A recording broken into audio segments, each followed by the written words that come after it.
Hello, good evening, everybody. Good evening again to conversation with my friend, with my artist friend. And tonight it is a special edition. Let's say that today we have a special guest. It is a big honor for me to have the possibility to talk with her. I'm a bit emotional because I'm really happy to have with us tonight Nadine Robbins.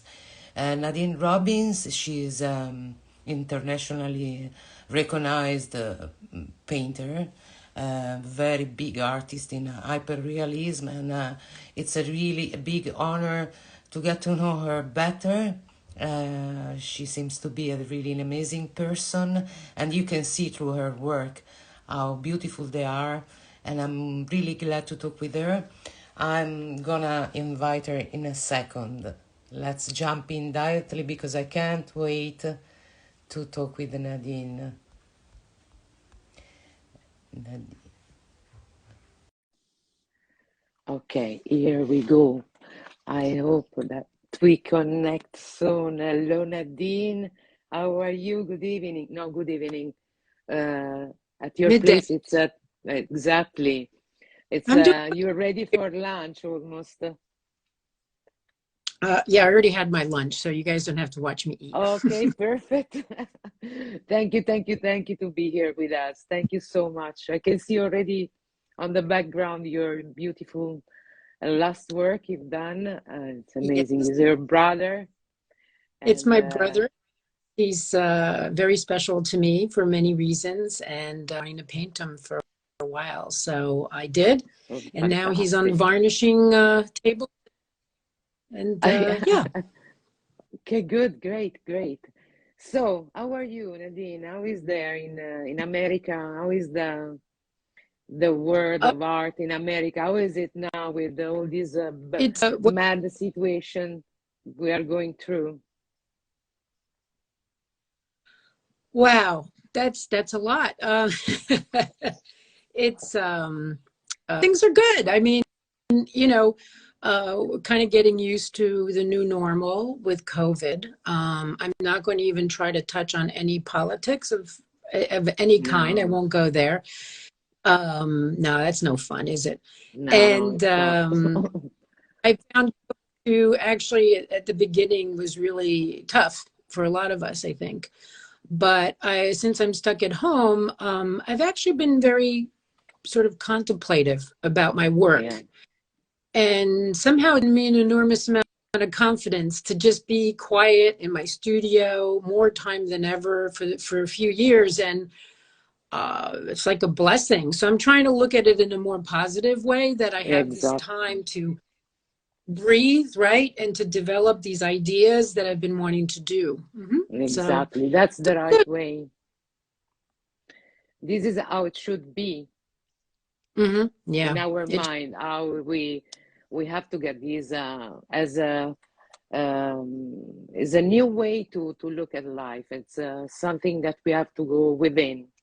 So I'm glad that you are taking this time to be in your space, doing all your beautiful work. That I have to say that I'm one of your biggest fan because I really like a lot what you do, all your paintings. My Cara, I don't know if I already tell you that I told you that it is my favorite one. Cara, oh, it's the Kara. name. Yes, Cara, the Cara, blue. Cara. Yeah, that's Yeah. Italian accent. Yeah, Yeah, the blue one, of course, colors. yeah, it's it was a really nice point to do, I began this new series of paintings kind of not exactly knowing where I was going because it was a new technique. And after doing three portraits, all of a sudden I kind of got into a flow and just sort of lost myself in that painting. And I feel like you could tell, like, I think it's definitely one of my better ones. And I'm just trying to build on that and create a collection of these emotional, intense, sometimes portraits. They are very Yeah. vibrant. The colors are amazing. I cannot say that, of course, the expression of all the faces that you've done are absolutely gorgeous, and all your work, they are amazing, really. That's why you are so well known as an artist, American artist and hyperrealism, because many of your paintings are already museum and private collection. You're very good collection, so it is amazing as an artist to. I mean, how do you feel to be such a great artist? Because you started as doing graphic designer or something like that, if I don't mistaken, photography also. So you are a photographer. That's your background, Yeah, right? it's well, yes, I to my background definitely is was graphic design many years in Graphic the design. financial markets of all things, right? Graphic design, and I ran my little design agency for like 20 some odd years, and Wow. but then when the financial markets crashed, right, in 2008, it was kind of like a blessing because I couldn't figure out how to get out of my business and start to paint. And so all of a sudden, I just was given this gift, right, as hard as it was, and started to paint from there. And, all of those experiences and doing a lot of photography, to what you were just saying, really have served me well in my concepts, my compositions, my photography skills. And it sort of is all coming together. Like now, after 14 years of doing this, I only feel like I'm hitting the ground now. As to how it feels as an artist, people kind of know, I guess now. I don't necessarily look at it that way. I just kind of do my thing, and it's nice to get recognition. Certainly keeps you going because it's a pretty hard business that we're in. So I feel grateful, honestly, to have so many people like my work, and yeah. So Amazing. Yeah, they are. I mean, but tell me, I mean, because you are using, of course, there are so many artists that are following. If I'm gonna ask you something related about your technique that you said before you start a new technique or you are developing something new, there is something, I mean, you work only with oil, you are right, or you start also with yes. acrylic and just oil, right? So it is like, I mean, Oh, about many layers, many hours do you spend on the canvas? It's easier now, it's faster now than before. You are enjoying more to stay there in few details, because sometimes it's just the other way around, like someone started very fast and then become a slower painter, and the other way around. What about you? well, If I I I did kind an of did it, sir, to tighten. Um, are you there? Oh, there you go. You came back. I did start looser, and then progressively got tighter as I learned my technique. To talk to you a little bit about technique, right? It's you know, careers kind of go up and down, and I have been doing for many years what I would call more traditional work in portraits, using old masters techniques and applying kind of humor and the concepts, skill set that I have. And but you hit a point, and I'm sure a lot of artists who are listening, you're just bored, or you manage to like you got to a high level in your craft, and then where do you go from there? I had gotten a little bored, and so I tried something new when I did the portrait of myself with the leather gloves. yeah. I had so much fun on that. But, unfortunately, something happened to me where, I had an injury in one of my eyes, and it made it really hard for me to paint like I did before. So I decided to jump into the portrait, which I had a lot of fun, and figure out what to do on that painting. Because, when you do this one painting, uh, forcing yourself to be as as tight and traditional and use brighter colors and you know, tech, and just not wanting everything to be perfect, but yet still photorealism. That's, I love doing that painting. And literally weeks later, after I delivered it to gallery, the injury happened. And then I'm saying to myself, a few months later, I'm back in the studio and I say to myself, I got to learn. I can't paint the old way. I got to learn what I did. And it started with the just try and otherwise known as the angry black woman, that painting that way. And in it, what I had to do with those paintings is simplify the process, because my eye was, you know, I only had the one eye left. So I was like, it was just, it's hard on your, you know, when you already have two eyes, right? So I have kind of skipped a level. You know, I am very open about the fact that I project. There is no mystery in what I do. We're just, and so I project. That was the same, but what would happen at the layers where I would be, you know, blocking in the color, the first very loose block in of all the color, and then you apply another layer of more detail, and then I used to apply yet another fourth layer. So what I decided to do was cut out the layers. So the first layer is thicker than I used to do, and not so thin and a little lighter.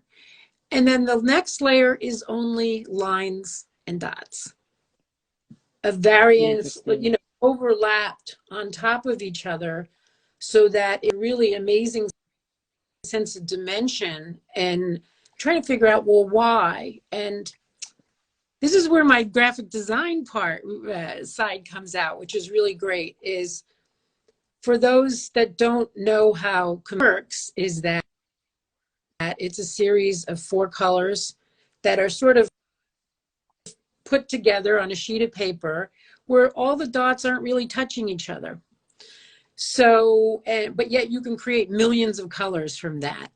So I kind of applied, it's good, I guess it's like a mesh technique. I'm not, there's 1 color and 2 color. I'm not going to combine them and just fan the colors together. What I do is the stroke dots overlap. And by having the other colors be able to come through or be hidden, it just developed in something that actually became much more, and you can't see it on the, you know, but like a luminosity that I never even had in the portraits that I were doing before that were more traditional. And I feel that era, the portrait that you like and that has been well received, really caught that. And I understood what I did. So that's very exciting to me. So because now I'm like, okay, I know what I'm doing and I'm ready to hit the ground. And I've been photographing, you know, within isolation. And we'll see what happens. That's planned. I think that with Cara, it was very clear.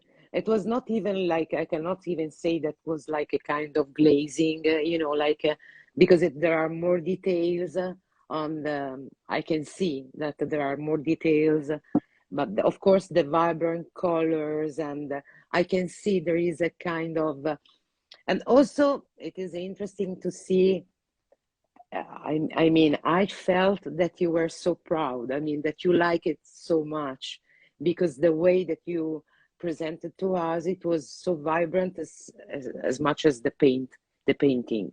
And I think it's beautiful when you see something and you are really proud of to achieve some kind of goal. So I think you got it, and to achieve a new technique and to be so proud of it, it's amazing. And this is a process, of course. My excitement, I think, shows through, and then my boredom shows through in some of the older paintings. And I was talking to my gallery about, you know, and he's really excited about where I'm headed. And he's like, oh, Nadine, you're just having so much more fun. I'm like, I'm not the only one who could tell. It's just like, okay, you know, and some people have given me critiques about my work have said the same. They said, you seem to be really enjoying yourself. So, and I am. So it's a good thing. Why not? Yes, You should, right? Yeah, of course, Yeah. of course. But listen, I mean, I'm curious. Which kind of client do you have? Who is your kind of collector? I mean, who is the one buying your kind of paintings, and maybe even the huge one? And what about even the difference when you decide to do a small portrait or use a big canvas? Well, there is something in your mind. I mean, because of course I think that when you decide to paint, there is also the commercial side of you saying, I don't know, I'm asking, maybe it's not like this. Can you hear me? Because if I understand, you know, yeah, can you hear me? It's a bit, I can hear now, you. yes. Okay. I'm not sure I'm like fully understanding your question necessarily. I'll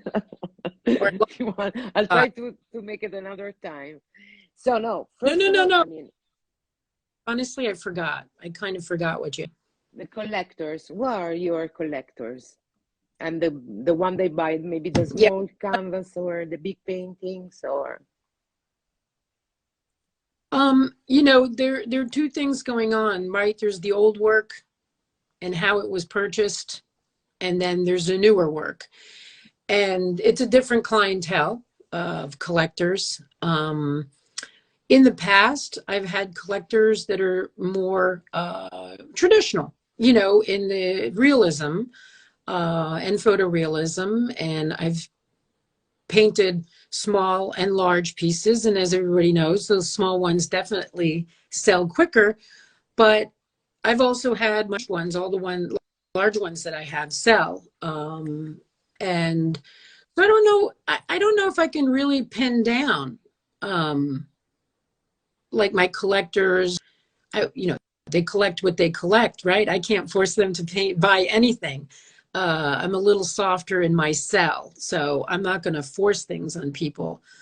They like it, they'll buy it. It's as simple as that. So, you know, I've been fortunate to have some, you know, good, really nice collections by my work, nude or portraits. And I'm really proud of that. And I think they bought it because of the skill. I think they bought my paintings because of the strength of the women that are represented in the work. You know, technique and all that, but I think it was more the concepts and composition and colors. Now that I'm doing these portraits, it's very different. So I've been in the beginning feel that my existing collectors wouldn't be on board. And some of them are not on board, and okay, because I'm having so much more fun, and I've been selling these portraits, all of them, except for one. So I think that people are responding.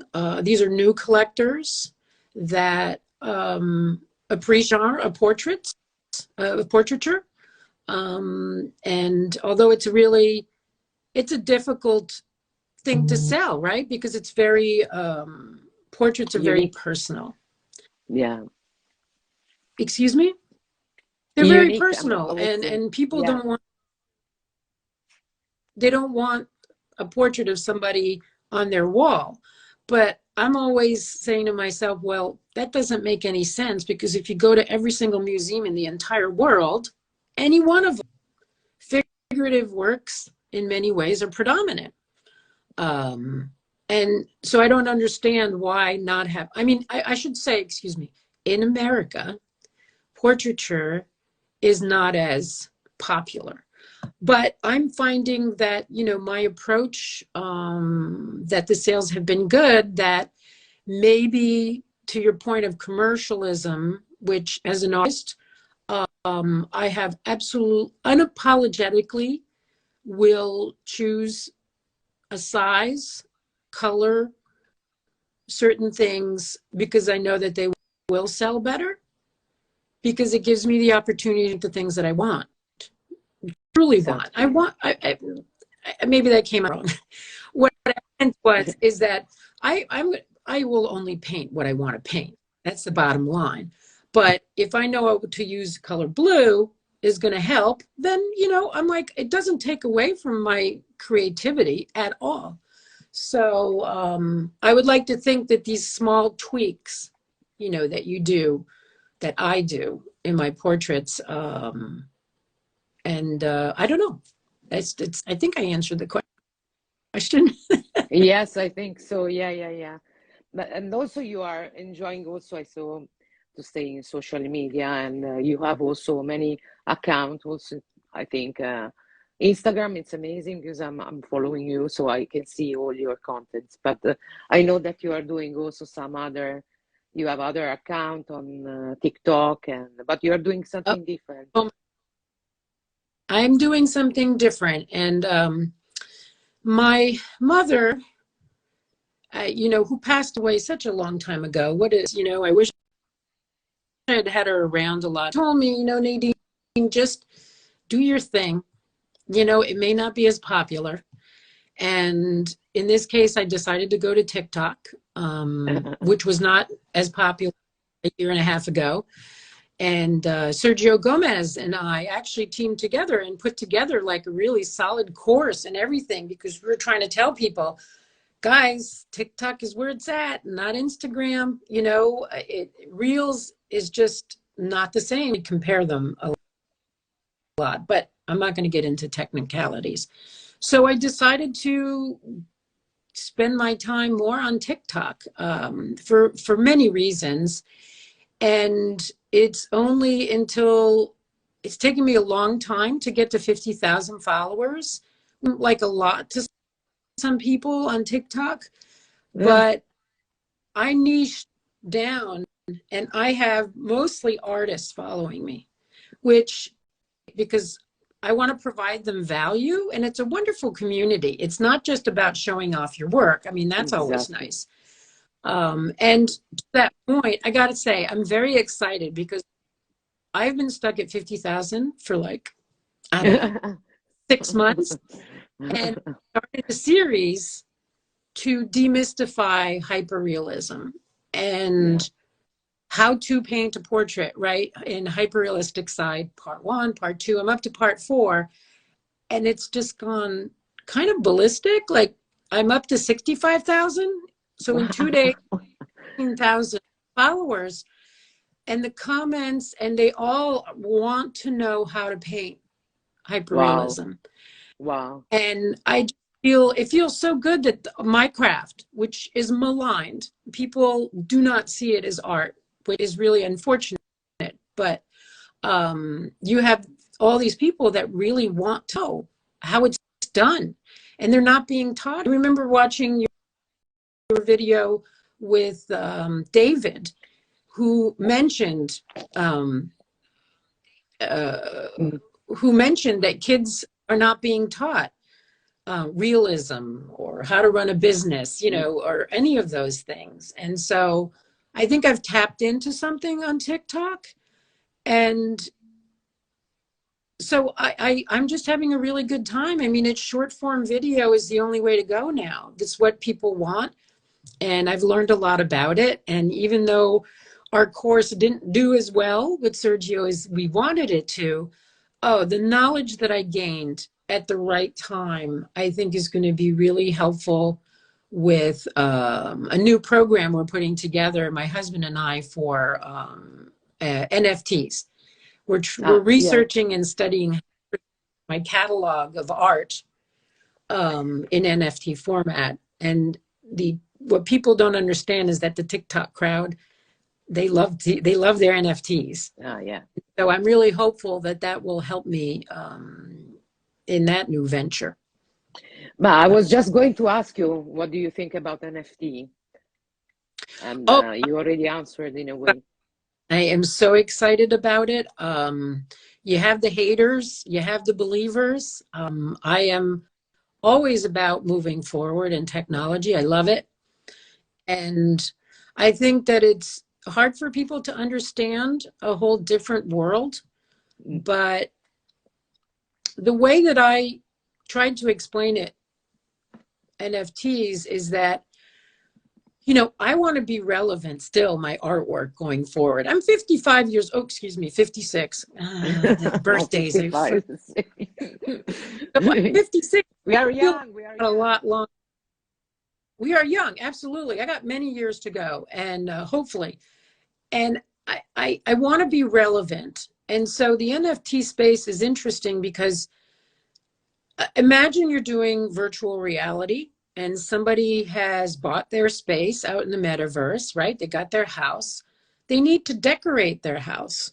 And I want to have my paintings on their house, on their walls, in their house, in the metaverse. It's a whole nother market. And it's just, wow. I mean, you can just sell your work in so many different ways. I very much like that we as artists can make a royalty off of our work, which is all I've always been. We should in resale, in secondary, we should be making money, but that's a whole nother conversation. Yeah. I think that it's so new now.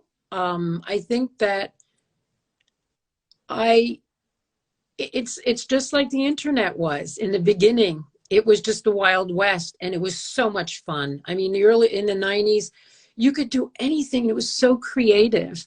And here's an opportunity for all of us who are 2D design artists, excuse me. Old habits die hard, designers. But 2D artists have an opportunity to put our artwork out there in a new way. It's like a whole new market that is really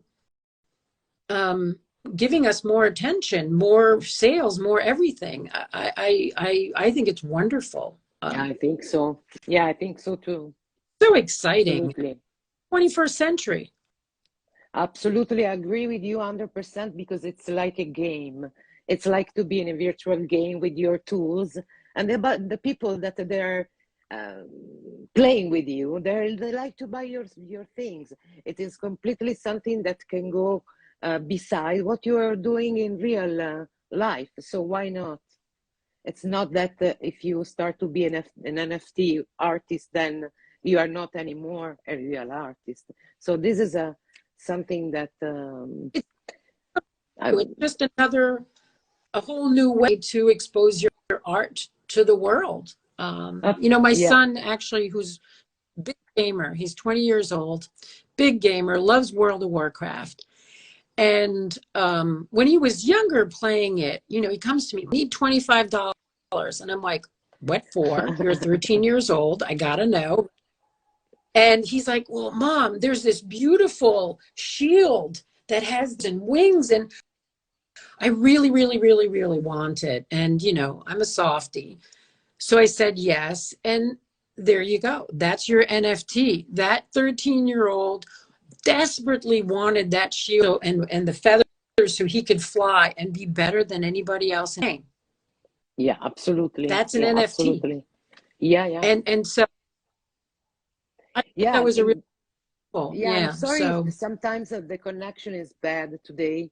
So I have a return of your voice, or maybe the time is not really equal. But anyhow, I hope that I'm not jumping on too fast before you finish. Anyhow, I was saying that also my son is enjoying like video games, PlayStation stuff, like they do, like a group of people playing and stuff. And he was saying to me yesterday about Microsoft that he bought all these new world of gaming, you know, like this kind of new kind, and it's another word. If you go there, any guys, and they are working because they are making a lot of money. They're working a lot. It's their passion. Why not? So NFT are completely something that it is something that I love it so much. And actually, next week on the 27th, I'm gonna talk with an expert about NFT. So if you would like to to join our conversation, but you know already everything, but it's gonna be interesting. Let's jump again. Go ahead. I'm It's the sorry. connection. No, it's the connection that sometimes it's cutting. I cannot see you sometimes, but now you are back. Off back, but good. Yeah, okay, good. So So that said, NFT, it was for sure something that I was curious to know about you. But you have already, so you are NFT on OpenSea or something, or you didn't make it. Did you make it? I'm learning. Oh, I'm sorry, you're cutting off again. I'm learning Yeah. about NFTs, and I don't know. I mean, I've only scratched the surface. I was trying to get it conceptually. I didn't want to know about crypto or Ethereum or Coinbase or all of these things that you need, and I'm learning the terminology. And as much as I jump on, you know, the gold rush, I feel that I would be better suited personally to absorb the information and see it as being more of a way of how can I creatively, first and foremost, and find the community to sell it to. Yeah. And then do it. Even if I end up entering the space after the gold rush, I think that making NFTs become a much more of a personal experience of my work and whatever way it's going to manifest itself. I don't know yet, but that's the fun of it, is that it can be very creative. And I'd rather stay in the figuring out what my NFT drops, I guess that's the term, right? Yeah. Are going to be. I want to be more creative and very well thought about, because by the time I do that, I would like to think that the industry in itself will have become a little bit more consolidated. Yeah. Because there's so Yeah. different places to sell, right? Which one? So I'm taking my time on it, and but it's Yeah, exciting. you're right. Yeah, I think that is something that you have to feel ready and to be completely not in control, but let's say to navigate better, because it is completely another kind of world. So yes, you're right, absolutely. But do you have anything? Do you have only this painting on the background that you have? It is Yes, your brother only, or you have? that There one is is the another one I one. No. just. Which one? Let's see. Hang on, I can move this around. This is my. I have a separate studio here, and so this is kind of like a bedroom, but where my desk Okay. is. But there's a Yeah. few other there. Yeah. There's that one, Yeah. Amazing. which Yes. is an. That's Mm. pointillism gone way over. Has anybody ever done a painting where you would gone way far and it was good, but you're like, no, I don't want to go that direction? That would be that painting. Yeah, But I still love it, but it's transition absolutely. piece. Because Um, but absolutely. yeah, oops, excuse me. Yeah, I have about Nadine, 3 more paintings to do that I have photographed. This one. you are already doing something new, but with doing the new collection, you said, no? So you are moving forward with the new technique. You are working on the new collection right now. Yeah, there's Can you? 2 things I'm working on actually. Mm, I love this. I believe that I have explored this technique enough because I'm doing heads, which I love. You know, very heavily influenced by Chuck Close and other figurative hyperrealists. This is going to extend into more figurative work that will be added to it. But I'm also doing a side project. Um, I'm not talking too much because I have to put together a proposal because it's a rather large scale project, and I need funding for it. So I'll mm. put it out there if anybody wants to Yeah, support an artist project. great. All I can say is that if anybody has ever seen the photos that Helmut Newton did called The Big Mm. Nudes. Mm. Great book, by the way. Taschen. Is it Taschen? Taschen? The black and white? And then he does black and whites. I'm not doing black and whites. No, no. Got to Yeah. have lots and lots of color for sure. But it's the size and scale that I'm exploring, and that's all I'm saying. Because then I'm going to give it away. I don't Yeah, want of to. course. Yes, absolutely. Something I'm doing of anybody. That is a private project, Yeah. and I'll show it up done. Later on, we will talk about it if you would like to talk about. Later on, we will talk about it. Maybe we have Yeah, so many topics that we can talk about, even about the how to be a woman as an artist, woman as an artist as a woman. Sorry. So we will talk. We will talk also. I think this is a very interesting topic because we faced so many problems that I would love to talk with you about these topics too. Actually, if you want to say your story, because you were saying to me how you faced this problem at the beginning of your career, or we can talk later. Anyhow, we will. I think it's important at the time, and people want to listen. I mean, being Yeah. a woman in the world is, I'm going to Yeah. be polite. It's very hard, and I certainly have.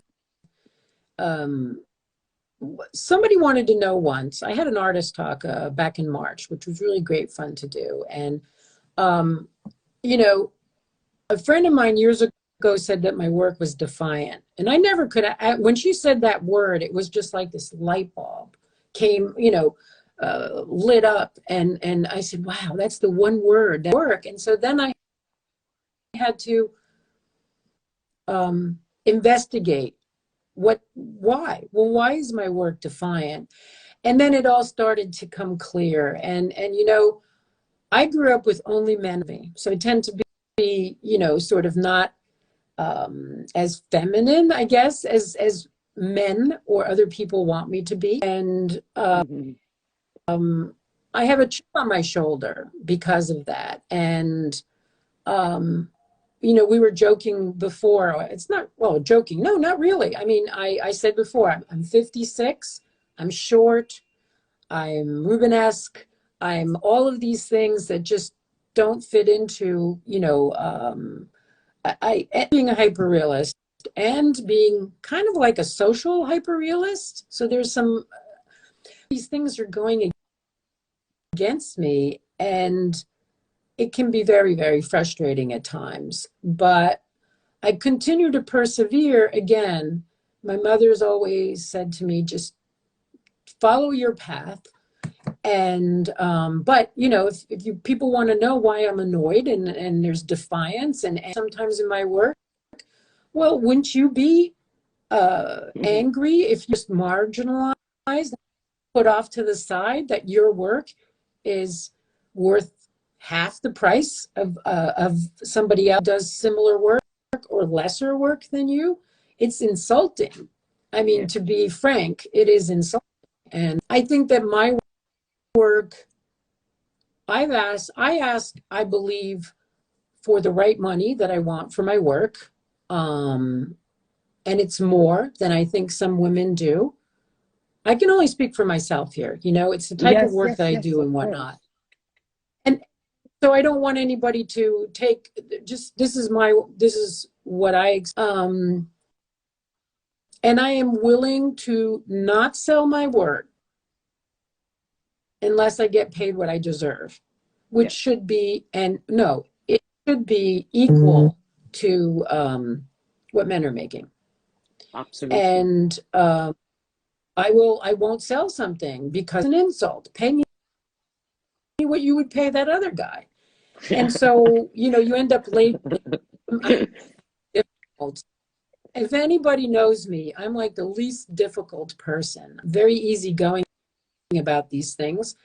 But who wouldn't get annoyed? I mean, you go to, I don't know if anybody knows about girls. Do you know about the Gorilla Girls? No, They, the Gorilla Girls, oh my God, they got a great book. no. To shorten, they're a group of women who were taught in the 80s, mind you, who were tired about being misrepresented and or not misrepresented, the lack of representation. And so they actually masked themselves, masks, and did this campaign, their first campaign, I believe, of a woman who's nude, who had a mask on, and said, you know, do women have to be nude in the museum? And this was all, and it was very clever. And I still think to this day, it's a really clever advertisement to make a point that, you know, to this day, if you go all the museums in the world, I mean, last that I heard, 5-10% tops are women that are Yeah, exhibited in. yeah. I mean, and so the group of girls were just trying to bring that up. And so this has been going on for years, and feel like we've not really gotten anywhere. We're going backwards actually right now, but again, not touching that subject. I'd say Yeah.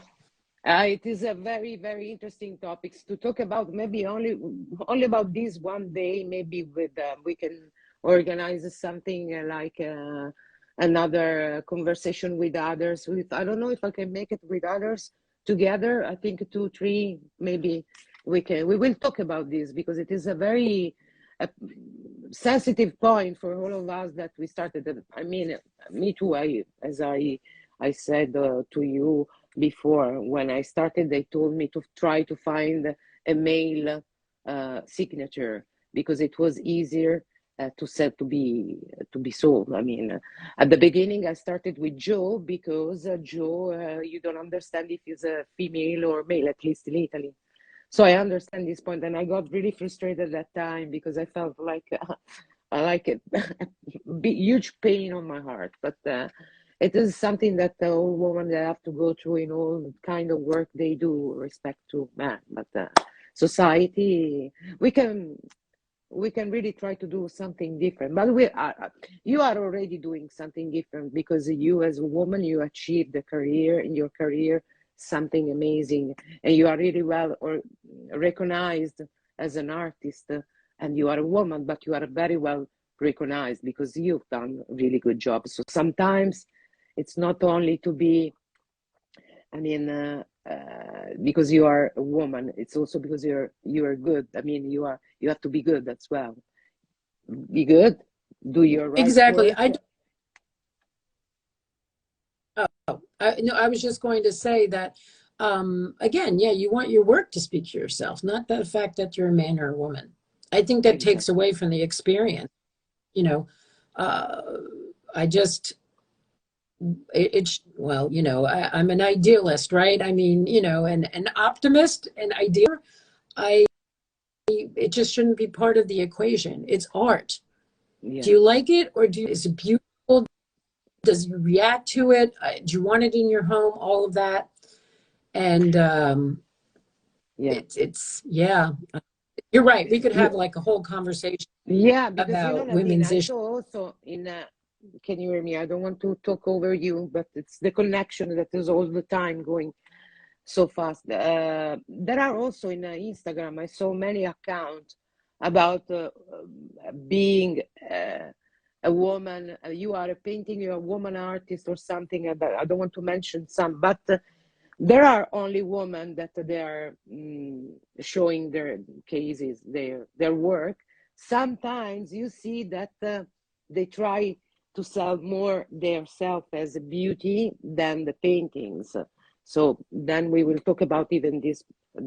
I mean, they are beautiful painters. I mean, you are beautiful. It's good. That is amazing. We are happy. But then it's your work that I think has to talk even more. Because if you wear something like very sexy, then it's not really it's not very not everybody Yeah, they will look at I your have a, I, paintings. I think a lot of, you know, it's touchy because, you know, there's a lot of people that I respect creatively. They do beautiful work. And it breaks my heart as a woman that they use their sex, their sexuality, their beauty to get, you know, listen, if that's what they want to do, that's what they do. I'm not judgmental. No, I no. just think that it takes away art. I think it takes away from it. And I see it a lot on TikTok that the artists that are young, that are in yoga pants, um, have hundreds of thousands of followers. And I know why. They're pretty fun. They're pretty, that's fine and all. But somehow I just think that personally, I think it takes away from their work. I just, No, I know yeah. I could come up with a million reasons. It's just, it's disappointing because they Yeah, never really know in the beginning, do people, or did they like your butt? exactly. This is what I was saying. Exactly. That's the point, is not to be I'm gonna get judgmental. in trouble. Yeah, exactly. I know. The I'm connection gonna get in today. trouble. No, you will not. No, no, no. No, no. I was talking actually about the connection, because sometimes I see you, sometimes not, and sometimes the voice comes before or after. So I hope that now it's gonna stay. So, a question. If you, if there is your young self, it's a question that I like to do to everybody, or to you, your young self, what would you say to you right now, nowadays, in this moment of in life? Oh, wow. Um, I would tell my older self, younger self, you know, to not have really cared as much about people wink and that that would lead to a lot of pain and anxiety that really is unnecessary. Um, and there was something else I was going to say, but if I forgot, it's not Don't that. worry, take your time.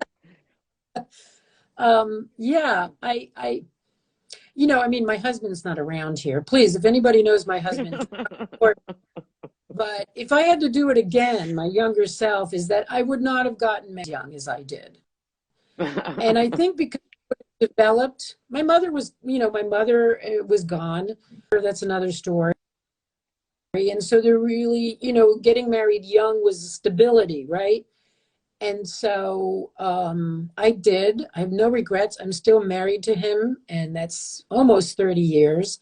So obviously it's worked out well. But I think I would have really developed parts of myself and potentially have gone into fine art Mm. uh, earlier than I have because of it. But I don't regret. I don't regret. I think that my young self, I've waited a few more years. You know, develop your creativity, and you know, you can get married a little later. I mean, you know, Yeah, of course. so Yes. Yes, of course. you There know, is Christoph, the Sieger, is saying, hey, Nadine, a big fan of your work. Looking forward to your next ones. So, hi, Christoph. oh, Want to ask anything to, no, something to Nadine, we are here to answer to your question, guys. So, as I said to you oh, before, I wrote down some questions, but of course, sometimes topics they take we take it as it goes, and I think we covered so many things that I was writing. There is only probably something that maybe someone would love to hear. It is if you want to give an advice to a young artist, or someone that is talented but it doesn't know what to do, where to start, of course, you have to practice, but then to be a very good artist is not only to be good in technique. So there is a key that you can suggest, or any advice that you can give to someone that just started, maybe is at his 30s or late 20s, or so, from your point of view, from your knowledge, from your experience. Mm-hmm. Well, I would say that, first and foremost, you really need to develop what your unique voice is, and that there's no rush in it, because if you find your unique voice and you're satisfied and you're happy with it, a lot of things fall into place. It's a little harder for women, but things fall into place. And but they do, because good work is recognized. I think that it's important for each of the younger individuals, if they're just starting, to go and get educated about the art market before diving into it. And there's a million things. You can go on YouTube, or you can go and work with consultants. I've done that. That's been very helpful. So I always like to see, very sort of strategic in my approach. Do the good work first. Put all your energy into that. Like the NFTs, I'm going to put all my good energy into the creative side, because then it really simplifies everything thereafter. Because everything thereafter is really kind of mechanical. Promoting yourself, working with galleries, press, all of these things that you want to be able to get to being an established artist. Those are all easy in comparison. It's the work that's the most important. So put most of your time into that. And be a consummate professional, because this whole idea that artists are sloppy and, they don't know what they're doing, and they're not really, they're only good at art. I mean, that's just not true. There's so many of us now, especially, we're in business, we're on promoters, we do it all. But I think you got to be really professional about it, because everybody now is really their own business. And people respect that. You have to respect their time. And, something as simple as creating JPEGs and sending them out to galleries, if you send them a really shitty, excuse me, there I go again. I love you. I love you, Nadine. Imagine sending a really bad JPEG to of an abstract photo, a painting, to Louis Mizell, right? One of the premier hyperrealists. It's a bad piece of work. It's going to the wrong gallery. There was no thought process. It was just spewed out there. And what's going to happen is the artist is going to take that as a potentially personal reflection, feel like, okay, what did I do wrong? And, it just, you got to be a professional about it. Do your research, and that will help you. But it's one of the hardest careers. What are we thinking? Why are we doing this? We have to. Yeah. It has to. I feel so lucky that I knew I was creative, and that whatever I was going to do had to be creative. And I listened to my parents. I went to graphic design school, right? It served me well, but it wasn't what I wanted to do. I wanted to be a fine artist. And there's nothing else I could do. So I feel lucky that I figured that one out earlier. Yeah, I understand you really well, because I started as a makeup artist. Then I was using the wrong brush. I mean, and for me, it was something. It wasn't working. I mean, it was beautiful. The people, they were saying to me, "Oh, what a beautiful work! You meet so many famous people in the world." Yes, it's true. But then in the end, you don't communicate anything. And then in the end, you are just a makeup artist. You see this person, then this person is gone. So it was not enough. It wasn't just limited work. Yes. It was just something that limited my soul. Yeah, but you had to be able to see that that wasn't enough for you, that you needed more. You needed more creativity, and you were willing to change that, which is really important. To change the direction that you're going to somewhere else is really not an easy thing to do because it's high risk.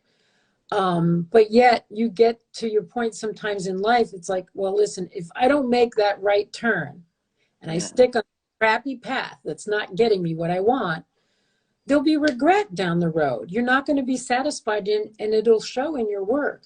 So why not just say, that's it. I'm taking a right here and I don't know where it's going to go, but I think I'm going to be happier because I tried. yeah, Now, absolutely. Yeah, but right. we are lucky that we understood that, and we found out probably there is an inside work that you do on yourself to understand and to get in touch with your feelings, to understand really what your soul wants. And then there is a kind of call, no?